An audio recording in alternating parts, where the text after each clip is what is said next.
ಸನ್ಮಾನ್ಯ ಅಧ್ಯಕ್ಷರೇ ನೋಡಿ, ಇಲ್ಲಿ ಸದನಕ್ಕೆ ತಪ್ಪು ದಾರಿ ಕೊಟ್ಟಿರೋದು ಸ್ಪಷ್ಟ ಆಯ್ತು. ಅವರೇ ಹೇಳಿದ್ದಾರೆ, ನನಗೆ ಅಧಿಕಾರಿಗಳು ತಪ್ಪು ಮಾಹಿತಿ ಕೊಟ್ಟಿದ್ದಾರೆ, ನಾನು ಹೇಳ್ಬೇಕಲ್ಲ, ತಪ್ಪಾಗಿದೆ ಅಂತ ಹೇಳ್ಬೇಕಲ್ಲ. ಎಲ್ಲಿ ಹೇಳಿದ್ರು? ನಿಮ್ಗೆ ಯಾರಾದ್ರೂ ಬೇಜಾರಾದ್ರೆ? ನಮ್ಗೆಲ್ಲ ಬೇಜಾರಾಗಿರೋದು ಯಾರು 1,26,00,000 ಜನ ಇದ್ದಾರೆ, ಅವ್ರಿಗೆ ಬೇಜಾರಾಗಿರೋದು, ಅವ್ರಿಗೆ ನೋವಾಗಿರೋದು. ಅದ ಹೇಳಿದಾರ? ಅಲ್ಲಲ್ಲ, ಒಂದೇ ನಿಮಿಷ. ಅವ್ರು ಇಷ್ಟೆಲ್ಲ ಹೇಳಿದ್ರಲ್ಲ, ನಾವು ಫೆಬ್ರವರಿ ಮಾರ್ಚ್ ಯಾವಾಗ ಆಗ್ತೀನಿ ಅಂತ ಏನಾನು ಹೇಳಿದ್ರ? ಮುಖ್ಯಮಂತ್ರಿ ಉತ್ತರ ಫೆಬ್ರವರಿ ಮಾರ್ಚ್ ಯಾವಾಗ ಆಗ್ತೀನಿ ಅಂತ ಹೇಳಿಲ್ಲ, ಕ್ಷಮಾಪಣೆ ಕೇಳಿಲ್ಲ. ತೆಗ್ಸಿ ಕೊಡಿ ನನಗೆ, ತೆಗ್ಸಿ ಕೊಡಿ ನನಗೆ. ಬೇರೆ ನೀವು ಕೂತ್ಕೊಂಡು ಯಾಕೆ ಮಾತಾಡ್ತೀರಿ? ಸಮಸ್ಯೆ ಬಗೆಹರಿಸಿದಾಗ ಉಂಟು ಮಾಡ್ಲಿಕ್ಕಿದ್ರೆ ಇಲ್ಲಿ.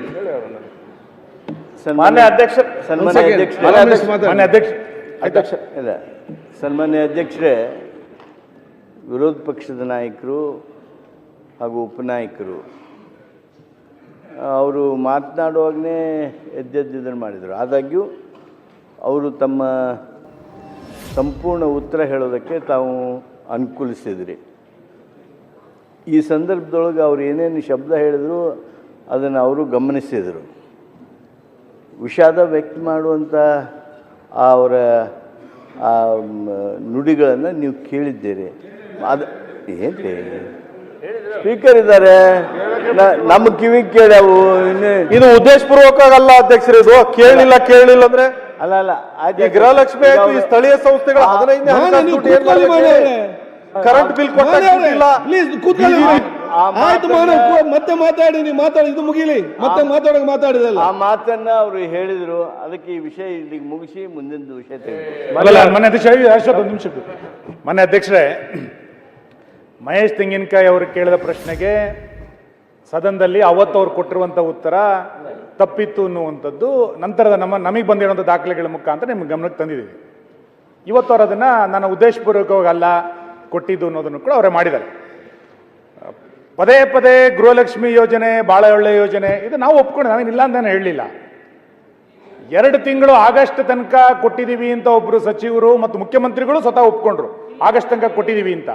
ನಂತರ ಮತ್ತೆ ಕರೆಕ್ಷನ್ ಮಾಡ್ಕೊಳ್ತಾ ಇರೋದೇನು ಅಂತಂದ್ರೆ, ಇಲ್ಲ ಆಗಸ್ಟ್ ಫೆಬ್ರವರಿ ಮತ್ತು ಮಾರ್ಚ್ ಆಗಿಲ್ಲ ಅಂದ್ರೆ ನಾವು ಕೊಡ್ತೀವಿ ಅನ್ನೋಂಥ ಮಾತನ್ನು ಹೇಳ್ತಾ ಇದ್ದಾರೆ. ನಾವು ಅವತ್ತಿನಿಂದ ಇವತ್ತಿನ ತನಕ ಹೇಳ್ತಾ ಇರೋದು, ನೀವು ಗ್ಯಾರಂಟಿ ಯೋಜನೆಗಳನ್ನ ಘೋಷಣೆ ಮಾಡಿದಿರಿ, ಆದರೆ ಸರಿಯಾದ ಸಮಯಕ್ಕೆ ಯಾವುದನ್ನು ಕೂಡ ತಲುಪಿಸ್ಲಿಕ್ಕೆ ಆಗ್ತಾ ಇಲ್ಲ. ಸರ್ಕಾರ ದಿವಾಳಿ ಆಗಿದೆ, ಆ ಕಾರಣಕ್ಕೆ ಇದನ್ನು ಕೊಡ್ತಿಲ್ಲ ಅನ್ನೋದನ್ನ ಹೇಳಿ.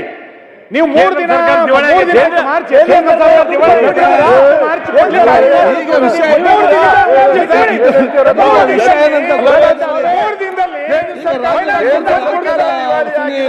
ಇದು ಲಾಂಗ್ ಜಂಪ್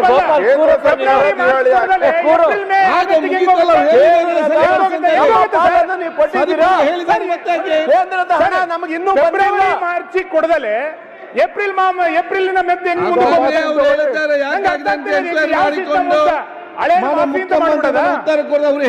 ಒಪ್ಕೊಂಡ್ಬಿಡಿ ಅಷ್ಟೇ.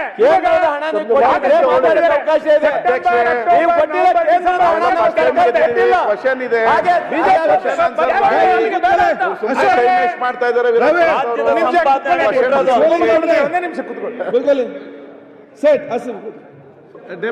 ಅಲ್ಲ, ನೀವು ಸದನಕ್ಕೆ ಬಂದು ಹೌದು 2 ತಿಂಗಳು ನಮ್ಗೆ ಹಾಕಿರ್ಲಿಲ್ಲ, ನಾನು ಇವತ್ತು ಹಾಕಿ ಸದನಕ್ಕೆ ಬಂದಿದ್ದೀನಿ ಅಂತ ಹೇಳಿದ್ರೆ ನಾವು ಮೆಚ್ಕೋತಾ ಇದ್ವಿ. ನೀವು ಅದನ್ನು ಹಾಕ್ಲಿಲ್ಲ, ಈಗ ಸುಮ್ನೆ ಹಿಂಗೆ ಹೇಳಿರಿ ಏನ್ ಅರ್ಥ ಇದೆ? ಅದಕ್ಕೆ ನಾವು ತೀರ್ಮಾನಕ್ಕೆ ಬಂದಿದ್ದೀವಿ, ಈ ಸರ್ಕಾರ ನ್ಯಾಯ ಕೊಡ್ತಾ ಇಲ್ಲ ಅನ್ನೋದನ್ನ ಸ್ಪಷ್ಟ ಮಾಡಿ ನಾವು ಸುಮ್ನೆ ಒಪ್ಕೊಂಡ್ಬಿಡ್ತೀವಿ.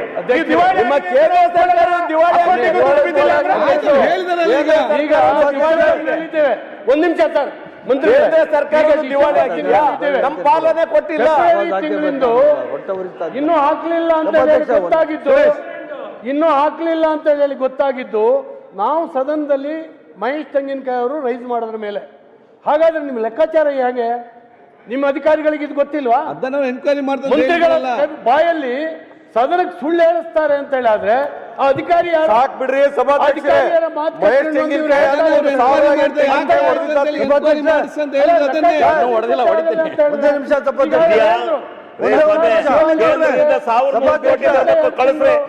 ಬಿಡ್ರಿ. ಇದನ್ನು ಯೋಚನೆ ಮಾಡಿ. ಎಲೆಕ್ಷನ್ ZPTP ಎಲೆಕ್ಷನ್ ಮಾಡ್ತೀರಿ ಶಿವಲಿಂಗೇಗೌಡ್ರೆ. ಒಂದೇ ಒಂದು ನಿಮಿಷ ಮಾನ್ಯ ಅಧ್ಯಕ್ಷರೇ, ಸಭಾಧ್ಯಕ್ಷರೇ, ಒಂದ್ ಸೆಕೆಂಡ್. ಮಾನ್ಯ ಅಧ್ಯಕ್ಷರೇ,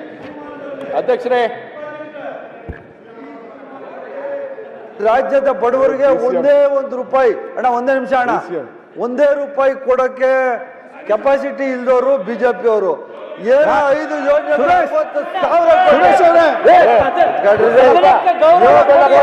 ಕೆಪಾಸಿಟಿ ಇಲ್ದವರು ಮಾಹಿತಿ ಅವರು ಏನಾಯ್ತು? ಬೇರೆ ಏನು ಮಾತಾಡ್ತಿಲ್ಲ. ಅಲ್ಲ, ನಾನು ಉಪಮುಖ್ಯಮಂತ್ರಿಗಳು ಕೇಳ್ತೀನಿ, ಒಂದ್ ನಿಮಿಷ ಅಣ್ಣ, ಕೇಳ್ಬೇಕಣ್ಣ ಅವ್ರನ್ನ. ಏನ್ ಗೊತ್ತಿಲ್ಲ. 1 ರೂಪಾಯಿ ಕೊಟ್ಟಿಲ್ಲ ನೀವು ಸಾಮಾನ್ಯ ಬಡವರಿಗೆ 100 ರೂಪಾಯಿ ಕೊಟ್ಟಿಲ್ಲ. ಸುರೇಶ್ ಅವ್ರೆ 1 kg ಅಕ್ಕಿ ಕೊಟ್ಟಿಲ್ಲ. 1 ರೂಪಾಯಿ ಕೊಟ್ಟಿಲ್ಲ. ಸುರೇಶ್ 1 ರೂಪಾಯಿ ಕೊಟ್ಟಿಲ್ಲ. ಏನೋ ಹೆಣ್ಮಗಳು ಏನು ನಿಮ್ ಯೋಗ್ಯತೆ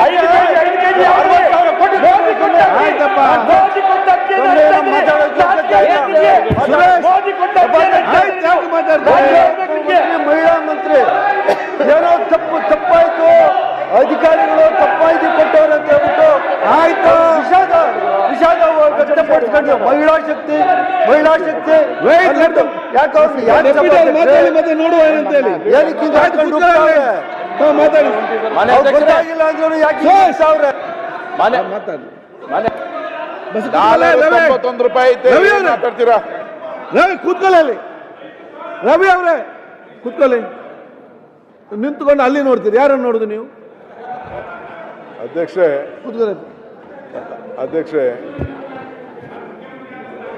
ಈಗ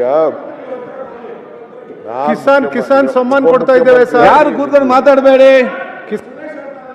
ಸಮಸ್ಯೆ ಬಗೆಹರಿಸಲು ಸಹಕರಿಸಪ್ಪ. ಅಧ್ಯಕ್ಷೆ, ಸಮಸ್ಯೆ ಸೃಷ್ಟಿ ಮಾಡ್ಲಿಕ್ಕೆ ಅವ್ರು ಸಹಕಾರ ಮಾಡಬೇಡಿ. ಅಧ್ಯಕ್ಷೆ, ತೆಂಗಿನಕಾಯಿ ಅವರು ಕೇಳಿದಂಥ ಪ್ರಶ್ನೆ ಆಸ್ ಎ ಪೊಲಿಟಿಕಲ್ ರೆಪ್ರೆಸೆಂಟೇಟಿವ್ ಈ ಕ್ಷೇತ್ರದಲ್ಲಿ, ಆ ಕ್ಷೇತ್ರದಲ್ಲಿ ಪೀಪಲ್ ರೆಪ್ರೆಸೆಂಟೇಟಿವ್ ಅವ್ರು ಬಂದು ಕೇಳಿದ್ದಾರೆ. ಅವ್ರ ಮಂತ್ರಿಗಳು ಉತ್ತರ ಕೊಟ್ಟಾಗೂ ನಾನು ಇಲ್ಲಿದ್ದೆ, ಐ ವಾಸ್ ದೇರ್.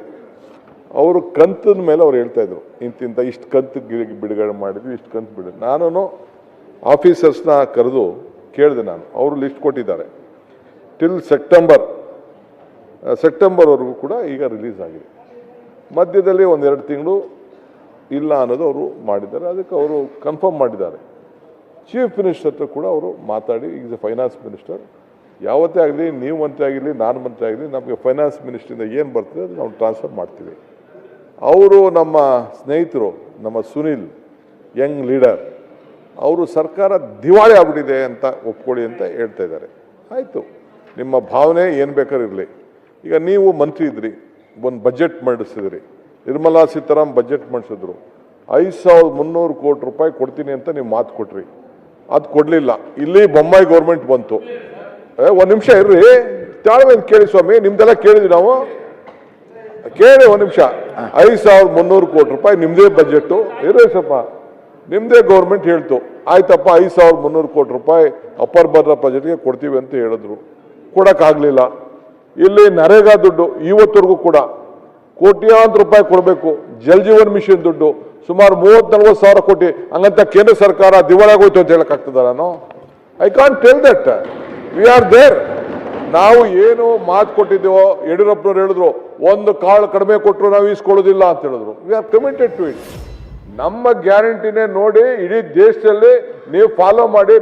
ಇಡೀ ಬಿಜೆಪಿ NDA ನಮ್ಮನ್ನ ಫಾಲೋ ಮಾಡಿಬಿಟ್ಟು ಈಗ ನೀವು ಎಲೆಕ್ಷನ್ಗಳನ್ನ ಗೆದ್ಕೊಂಡು ಬರ್ತಾ ಇದ್ದೀರ. ನಮ್ಮ ಗ್ಯಾರಂಟಿ ಇಲ್ಲ ಅಂದ್ರೆ ನಿಮ್ಮ ಎಲೆಕ್ಷನ್ ಗೆಲ್ಲಕ್ಕೆ ಸಾಧ್ಯ ಆಯ್ತಿರ್ಲಿಲ್ಲ. ಇವತ್ತು ಕೂಡ ನಾವು ಹೇಳ್ತಾ ಇದ್ದೀವಿ. ಅಧ್ಯಕ್ಷರೇ,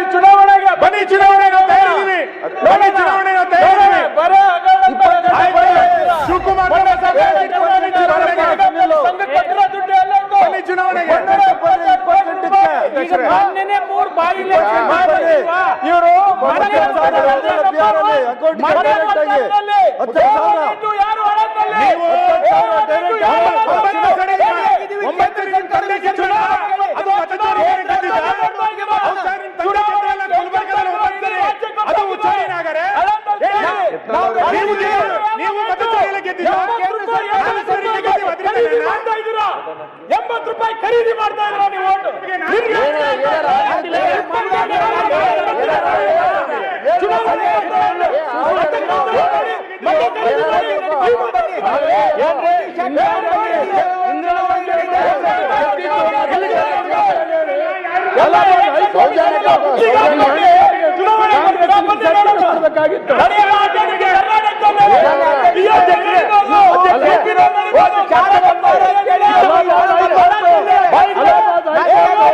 ಬಿಜೆಪಿ ಮಾಜಿ ಶಾಸಕರು ಬಿಜೆಪಿ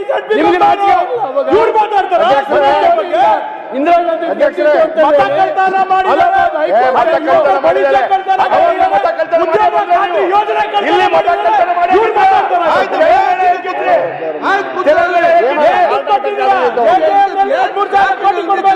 ರಾಜೇಶ್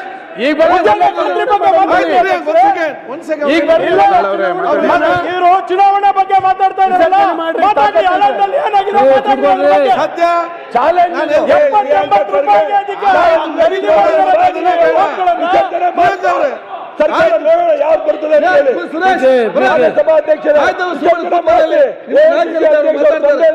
ಆಯ್ತು, ನಿಮ್ಮ ನಾಯಕರಿದ್ದಾರೆ ಮಾತಾಡ್ತಾರೆ. ಯಾವಾಗ ಬಂದಾರ ಅವರು ಒಂದ್ ಸೆಕೆಂಡ್ ಯಾವಾಗ ಸನ್ಮಾನ್ಯ ಅಧ್ಯಕ್ಷರೇ ಒಂದ್ ನಿಮಿಷ ಕೊಡಿ. ಶಿಸ್ತುಬಲ ಒಂದ್ ಸೆಕೆಂಡ್. ಯಾರಿಗಾರಿಗೆ ಚುನಾವಣೆ ಬೇಕು ದಯವಿಟ್ಟು ಕೈ ಎತ್ತಿ, ರಾಜೀನಾಮೆ ನನ್ನ ಕೈಯಲ್ಲಿ ಕೊಡಿ, ನಾನೀಗ ಎಸಪ್ ಮಾಡ್ತೇನೆ. ಚುನಾವಣೆ ಅಂತ ಬನ್ನಿ.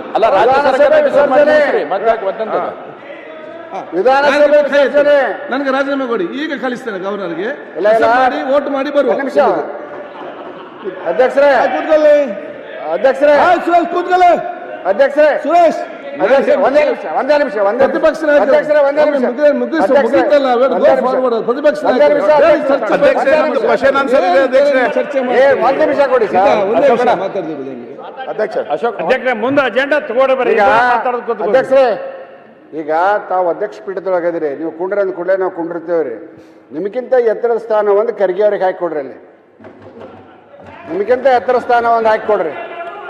ಇಲ್ಲ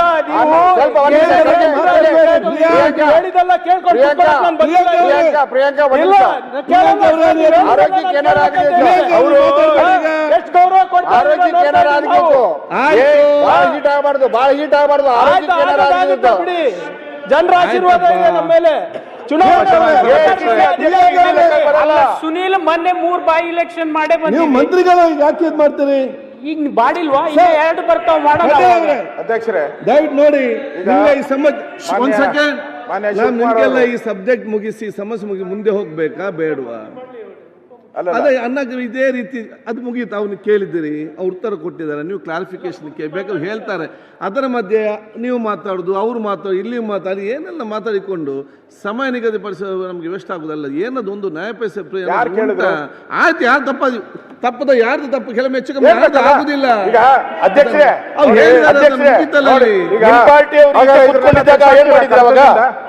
ಕರ್ತವ್ಯದಿಂದ ತೆಗಿಸ್ತೀರಲ್ಲ, ಚರ್ಚೆ ಮಾಡ್ತೇನೆ ಇದ್ರ ಬಗ್ಗೆ. ತೆಗಿಸ್ತೀರಾ ಹೇಳಿ, ಅಲ್ಲಿ ನೋಡ್ತೇನೆ, ಡಿಸ್ಕಸ್ ಮಾಡ್ತೇನೆ. ನಾನು ನಿಮ್ಮದು ಬಿಟ್ಬಿಡ್ತೀರಿ. ನೀವು ಆ ಸ್ಥಾನದಲ್ಲಿ ಗೌರವ ಕೊಡಬೇಕು, ನಾವು ಬಿಡ್ತೀರಿ. ಅವ್ರು ಹೇಳಿರೋದನ್ನ ನೀವು ಹೇಳ್ಬೇಕು. ಇಲ್ಲ ಕಡತದಿಂದ ಫಸ್ಟ್ ಟೈಮ್ ಆಗಿದೆ, ಆಗಿದೆ. ನಾವೆಲ್ಲ ಕೆಲಸ ಮಾಡಬೇಕು. ಅಧ್ಯಕ್ಷರೇ ನೋಡಿ, ಇದೇನಾನ ನೀವು ಕಂಟಿನ್ಯೂ ಮಾಡಿದ್ರೆ ಇದೇ ತರ ಎಲ್ಲಾ ಮಂತ್ರಿಗಳು ಸುಳ್ಳು ಹೇಳಕ್ ಶುರು ಮಾಡ್ತಾರೆ. ನೋಡಿ, ಸುಳ್ಳು ಹೇಳಿದ್ರೆ ನಾವು ಸುಳ್ಳು ಕೇಳ್ಕೊಂಡು ಹೋಗಕ್ಕೆ ಬರ್ಬೇಕು ಇನ್ಮೇಲೆ. ಅದರಿಂದ ಆಗಲ್ಲ. ಹಂಗೆ ಯಾರು ಇಲ್ಲೇ ಹೇಳ್ದಲ್ಲ ಸುಳ್ಳಿರೋದು ಅಂತ. ಹೇಳಿದೆ ಅಪೋಸಿಷನ್ ಆಗಿದ್ದವರೆಲ್ಲ ಸುಳ್ಳು ಅಂತ ಹೇಳಿದ್ರೆ ನೀವು ಸುಳ್ಳು ಹೇಳಿ, ಸರ್ಕಾರ ಸುಳ್ಳು ಹೇಳ್ಬಾರ್ದು. ನೀವೀಗ ಅಪೋಸಿಷನ್ ನಲ್ಲಿ ಯಾರ್ಯಾರಿದ್ರು ಎಲ್ಲ ಸುಳ್ಳು ಹೇಳಿರೋದು ಅಂತ ರೂಲಿಂಗ್ ಪಾರ್ಟಿಯವರು ನೀವೇಳುವ ಮಾತು ಇಡೀ ಸದನಕ್ಕೆ ಒಂದು ಕರೆಕ್ಟ್ ಸಂದೇಶ ಕೊಡ್ತಾ ಇದ್ದೀರಿ. ಈಗ ನೀವು ವಿಚಾರಗಳು ಕೇಳಿದಾರೆ ಕ್ಷಮಾಪಣೆ ಅದ ಕೇಳಿ ಹೇಳಿದ್ರಲ್ಲ ಅವರು. ಎಲ್ಲಿ ಹೇಳಿದ್ರು ಹೇಳಿ.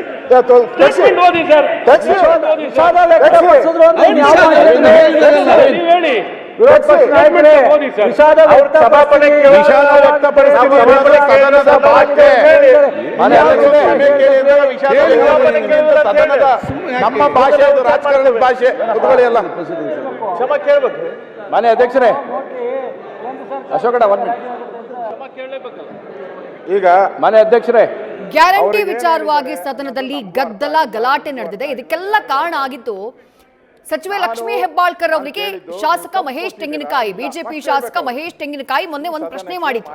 ಆ ಪ್ರಶ್ನೆ ಏನು ಅಂತಂದ್ರೆ, ಗೃಹಲಕ್ಷ್ಮಿಯ ಹಣ ಮಾರ್ಚ್ ಹಾಗೆ ಫೆಬ್ರವರಿ ತಿಂಗಳ ಹಣ ಇನ್ನೂ ಕೂಡ ಖಾತೆಗೆ ಹಾಕಿಲ್ಲ ಅಂತ ಹೇಳಿ ದಾಖಲೆ ಸಮೇತ ಅದನ್ನ ಸದನದಲ್ಲಿ ಇಟ್ಟು ಪ್ರಶ್ನೆಯನ್ನ ಮಾಡಲಾಗಿತ್ತು. ಆದ್ರೆ ಸಚಿವೆ ಲಕ್ಷ್ಮೀ ಹೆಬ್ಬಾಳ್ಕರ್ ಅವರು ಇಲ್ಲ, ಆಗಸ್ಟ್ ತನಕದ ಎಲ್ಲಾ ಕಂತನ್ನ ನಾವು ಕ್ಲಿಯರ್ ಮಾಡಿದೀವಿ ಅನ್ನುವಂತ ಮಾತನ್ನ ಹೇಳಿದ್ರು. ಆದ್ರೆ ಮಹೇಶ್ ತೆಂಗಿನಕಾಯಿ ಅವರ ಆರೋಪಕ್ಕೆ ಇವತ್ತು ಸದನದಲ್ಲಿ ಉತ್ತರವನ್ನ ಕೊಟ್ಟಂತಹ ಲಕ್ಷ್ಮೀ ಹೆಬ್ಬಾಳ್ಕರ್, ಹೌದು 2 ತಿಂಗಳ ಹಣ ಬಾಕಿ ಇದೆ, ನನಗೆ ಮೊನ್ನೆ ಅಧಿಕಾರಿಗಳು ಸರಿಯಾಗಿ ಮಾಹಿತಿ ಕೊಟ್ಟಿರಲಿಲ್ಲ, ಹಾಗಾಗಿ ಈ ರೀತಿಯಾದಂತಹ ಉತ್ತರ ಕೊಡಬೇಕಾಗಿ ಬಂತು, ಅದನ್ನ ನಾವು ಕ್ಲಿಯರ್ ಮಾಡ್ತೀವಿ ಅಂತ ಹೇಳಿದ್ದಾರೆ. ಆದ್ರೆ ಬಿಜೆಪಿಯ ಸದಸ್ಯರು ತಪ್ಪು ಮಾಹಿತಿಯನ್ನ ಸದನಕ್ಕೆ ಕೊಟ್ಟಂತಹ ಸಚಿವೆ ಲಕ್ಷ್ಮೀ ಹೆಬ್ಬಾಳ್ಕರ್ ಕ್ಷಮೆ ಕೇಳಬೇಕು ಅನ್ನುವಂತಹ ಆಗ್ರಹವನ್ನ ಮಾಡಿದ್ದಾರೆ. ಇದೇ ವಿಚಾರ ಸದನದಲ್ಲಿ ಗದ್ದಲ ಗಲಾಟೆಗೆ ಕಾರಣ ಆಗ್ಬಿಟ್ಟಿದೆ. ಅವರು ಅಧಿಕಾರಿ ಮಾಹಿತಿ ಹಿಂಗ ಹೇಳಬೇಕು, ಹಿಂಗ ಕ್ಷಮಾ ಕೇಳಬೇಕು, ಅವರ ಭಾವನೆಯನ್ನು ವ್ಯಕ್ತ ಮಾಡಿದ್ದಾರೆ, ಅದಕ್ಕೆ ನೀವು ಅರ್ಥೈಸ್ಕೊಳ್ಬೇಕು. ಅದನ್ನೇ ಹಿಂಗೆ ಹೇಳಿಲ್ಲ, ಹಿಂಗೆ ಹೇಳಿದರು, ಹಿಂಗೆ ಹೇಳ್ಬೇಕಾಗಿತ್ತು, ಅವ್ರಿಗೆ ಕೇಳಬೇಕಾಗಿತ್ತು. ಉತ್ತರ ಸದನಕ್ಕೆ ಏನು ಹೆಚ್ಚು ಕಡಿಮೆ ಆಗಿದೆ ಅದ್ರ ಬಗ್ಗೆ ವಿವರಿಸಿ ಹೇಳಿದರು. ಇದನ್ನು ಒಪ್ಕೊಳ್ಬೇಕಾಗಿರ್ತಕ್ಕಂಥದ್ದು ಸದನದ ಕರ್ತವ್ಯ ಆಗ್ತದೆ. ಆಮೇಲೆ ಅಧ್ಯಕ್ಷರೇ, ಬಿಡ್ಬೇಕು.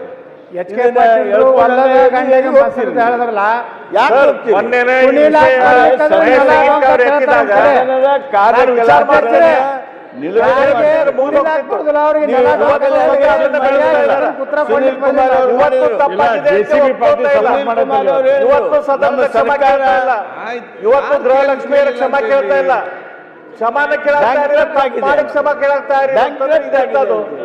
ದಿವಾಳಿ ಆಗಿದ್ದು ನಮ್ಮ ಸರ್ಕಾರ ಅಲ್ಲ. ನಮ್ಮ ಕ್ವಶನ್ ಆನ್ಸರ್ ಬಡವರಿಗೇನು ಪೂರ್ಣವಾಗಿ ಅದನ್ನ 40% ಕಟ್ ಮಾಡುವುದನ್ನ ನಿರ್ಣಯ ಮಾಡಿದ್ರಿ ನೀವು. ರೈತ ಕೂಲಿಕಾರರಿಗೆ ಯಾರಿಗೆ ಭೂಮಿ ಇಲ್ಲ, ಆ ಭೂಮಿ ಇಲ್ಲ ಅಂತ ಹೇಳಿ ಚರ್ಚೆ ತಗೊಬನ್ನಿ, ನಾವು ಮಾತಾಡ್ತೀವಿ. ನೀವು ಆ ಚರ್ಚೆ ತಗೊಬನ್ನಿ, ನರೇಗಾ ಚರ್ಚೆ ತಗೊಬನ್ನಿ, ಮಾತಾಡ್ತೀವಿ. ನರೇಗಾನೇ 40% ಕಟ್ ಮಾಡೋದನ್ನ ನಿರ್ಣಯ ಮಾಡಿ ರೈತರಿ 4,000 ಕಟ್ ಮಾಡಿದ್ರೆ ಚರ್ಚೆ ಮಾಡಿದ್ರೆ ಅದನ್ನೆಲ್ಲ ಮಾಡೋಣ. ಈಗ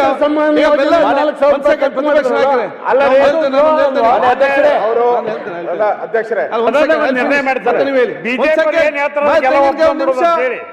ಕೋನ್ ರೆಡ್ಡಿ ಅವರೇ, ಒಂದ್ ಸೆಕೆಂಡ್ ನಾನು ಮಾತಾಡ್ತೇನೆ. ಒಂದ್ ಸೆಕೆಂಡ್ ಮಹೇಶ್ ತೆಂಗಿನಕಾಯಿ. ಈಗ ಯಾರದಲ್ಲಿ ಹೊಸೊಬ್ರು, ಹಲೋ ಭೀಮನ್ಗೌಡ ಪಾಟೀಲ್.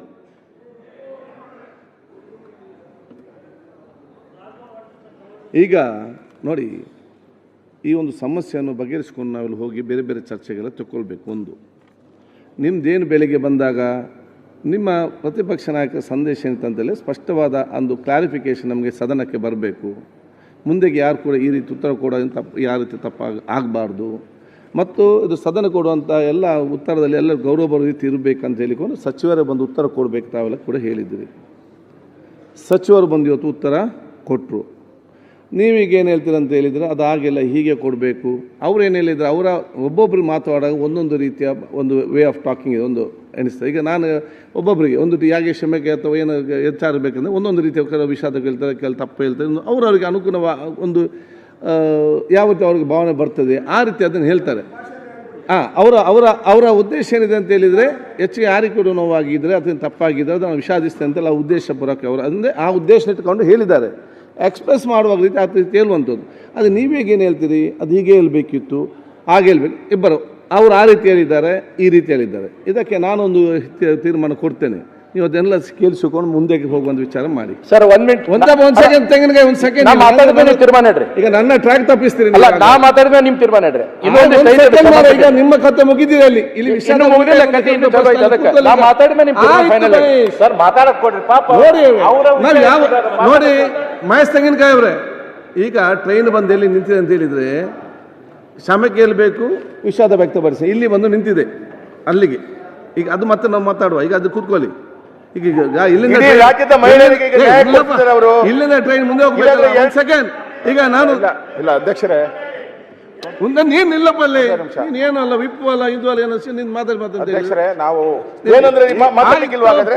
ಯಾಕೆ ಅಲ್ಲಿ ವಿಪ್ ಹಾಗಾದ್ರೆ ಮಂತ್ರಿಗಳು ಮಾತ್ರ ಮಾತಾಡ್ಬೇಕಾ? ನಾವು ಇದನ್ನ ಕೇಳಲಿಕ್ಕೆ ಬರೋದಾ? ಒಂದು ಸೆಕೆಂಡ್, ಈಗ ನಾವು ಹೀಗೆ ಕೇಳಬೇಕು ಅಂತ ನಾನೇನು ಹೇಳಿಲ್ಲ. ಆಯ್ತು, ನಾನು ಹೀಗೆ ನಮ್ಮ ಲೈನು ಅಂತ. ಸುರೇಶ್ ಕುಮಾರ್ ಅದ್ರಿಗೆ ಸ್ಪಷ್ಟನೆ ಕೊಟ್ಟಿದ್ದಾರೆ, ಯಾರಿಗಾದ್ರೂ ನೋವಾಗಿದ್ರೆ ಅಂತ. ಇಲ್ಲಿ ನೋವಾಗಿರೋದನ್ನೇ ನಾವು ಹೇಳ್ತಾ ಇರೋದು. ನೋವಾಗಿದೆ ಅಂತ ಹೇಳ್ಬಿಟ್ಟಿದ್ದೀರಿ. ಆಗಿದ್ದರೆ ಬೇಡ, ಆಗಿದ್ದರೆ ಬೇಡ, ಆಗಿದೆ ಅದನ್ನ ಹೇಳಿದಾರಲ್ಲ, ಮುಗಿತಲ್ಲ. ಎಲ್ಲ ಹೇಳಿದ್ರು ನೋವಾಗಿದ್ದರೆ ಅಂತ ಹೇಳಿದ್ರು. ಅದರಿಂದ ನೋಡಿ ಇಲ್ಲಿ ಅವರು ಹಠ ಹಿಡಿತಾ ಇದ್ದಾರೆ.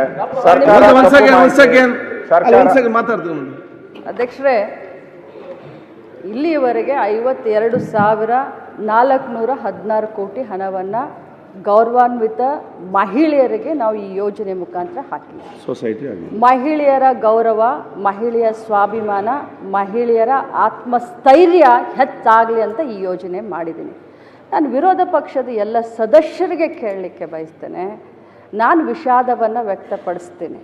ಆ ವರ್ಡು ಮಾನ್ಯ ಸುರೇಶ್ ಸಾಹೇಬರಿಗೆ ಇಷ್ಟ ಆಗಲಿಲ್ಲ ಅಂದರೆ ನಾನು ಕ್ಷಮೆಯನ್ನು ಕೂಡ ಕೇಳಲಿಕ್ಕೆ ಬಯಸ್ತೇನೆ. ಆದರೆ ಒಬ್ಬ ಮಹಿಳೆ ಅಂತ ಹೇಳಿ ಈ ಮಟ್ಟಕ್ಕೆ ತಾವೆಲ್ಲ ಮಾಡ್ತಾ ಇದ್ದೀರಲ್ಲ, ಯಾವ ಮಟ್ಟಕ್ಕೆ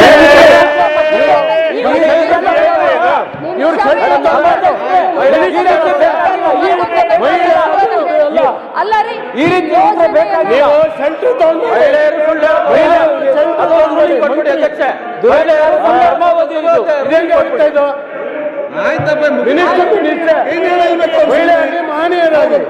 ಪ್ರತಿಯೊಂದು ಮಾತಲ್ಲಿ ತಪ್ಪು ಅಧ್ಯಕ್ಷರೇ,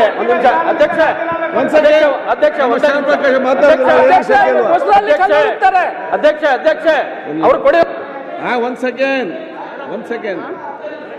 ಕುಡ್ರ ಕಲೀರಿ, ಬರೇ ಮಹಿಳೆ ಬಾರಿಗೆ ಸಚಿವರಾಗಿ ಕೆಲಸ ಮಾಡ್ತಾ ಇದ್ದಾರೆ. ಗೃಹ ಲಕ್ಷ್ಮಿ ಅಂತಕ್ಕಂಥ ಬಹಳ ಮಾಡ್ತಾ ಇದ್ದಾರೆ. ಅವರು ಸದನಕ್ಕೆ ಅಧಿಕಾರಿಗಳು ಕೊಟ್ಟಿರ್ತಕ್ಕಂಥ ಮಾಹಿತಿ ಅದನ್ನ ಕೊಟ್ಟಿದ್ದೀನಿ. ಅದರಿಂದ ತಪ್ಪಾಗಿ ಗೊತ್ತಾಗಿದೆ, ನಾನು ಅದನ್ನ ತಪ್ಪಾಗಿದೆ ಅದಕ್ಕೆ ವಿಷಾದ ವ್ಯಕ್ತಪಡಿಸ್ತೀನಿ ಅಂತಲೂ ಕೂಡ ಹೇಳಿದ್ರು. ಹಾಗಾಗಿಯೂ ಕೂಡ ಎಲ್ಲಾ ವಿರೋಧ ಪಕ್ಷದ ನಾಯಕರು ಸೇರಿ ಒಬ್ಬ ಮಹಿಳೆ ಮೇಲೆ ಈ ರೀತಿ ಮುಗಿಬೀಳೋದು ಸರಿಯಾದ ಪದ್ಧತಿ ಅಲ್ಲ. ಇದು ಮಾನ್ಯ ಅಧ್ಯಕ್ಷರು ಹೇಳ್ಕೊಳ್ಳಿ, ಇದು ಸದನದ ಗೌರವ. ನಾವು ಏನು ಸಂದೇಶ ಕೊಡ್ತಾ ಇದ್ದೀವಿ ಈ ರಾಜ್ಯ ಜನರಿಗೆ ಅಂದ್ರೆ ಮಹಿಳೆಯರಿಗೆ ಟಾರ್ಗೆಟ್ ಮಾಡ್ತಾ ಇದೀವ ನಾವು? ನಮ್ಮಲ್ಲಿ ಇರೋದೇ ಒಬ್ರಿಬ್ರು ಮಹಿಳೆಯರು. ಈ ಸದನದಲ್ಲಿ ಒಬ್ಬ 50% ಬರ್ಬೇಕಾಗಿತ್ತು. ಅವ್ರು ಮಹಿಳೆ ಒಬ್ಬ ಮಂತ್ರಿ ಅಂತಂದ್ರೆ ಮಾನ್ಯ ಅಧ್ಯಕ್ಷರೇ, ಏನ್ ಸಂದೇಶವನ್ನ ಕೊಡ್ತಾ ಇದೀವಿ ನಾವು ಈ ರಾಜ್ಯ ಜನರಿಗೆ? ಇದು ಬಹಳ ನೋವಿನಿಂದ ಈ ಮಾತನ್ನ ಹೇಳ್ತಾ ಇದ್ದೀನಿ. ಒಂದು ಕಾಲು ಸರಿಯಲ್ಲ, ಅದು ಸರಿಯಾಗಿರ್ತಕ್ಕಂಥ ಇದನ್ನ ಇಲ್ಲಿಗೆ ದಯವಿಟ್ಟು ಬಿಟ್ಟು ಸೀನಿಯರ್ ಸಚಿವರಾಗಿದ್ದೀರಿ, ಇದ್ದವರಿದ್ದೀರಿ, ನಿಮ್ಮೆಲ್ಲ ದಯವಿಟ್ಟು ಇದನ್ನ ಬಿಟ್ಬಿಡಿ. ಸುರೇಶ್ ಕುಮಾರ್ ಅವ್ರಿಗೆ ನಾನು ಕೈ ಮುಗಿದು ಕೇಳ್ಕೊಳ್ತೀನಿ, ತಾವು I did expect this from you sir. ಅಧ್ಯಕ್ಷರೇ, you should not told this sir. ಒಂದು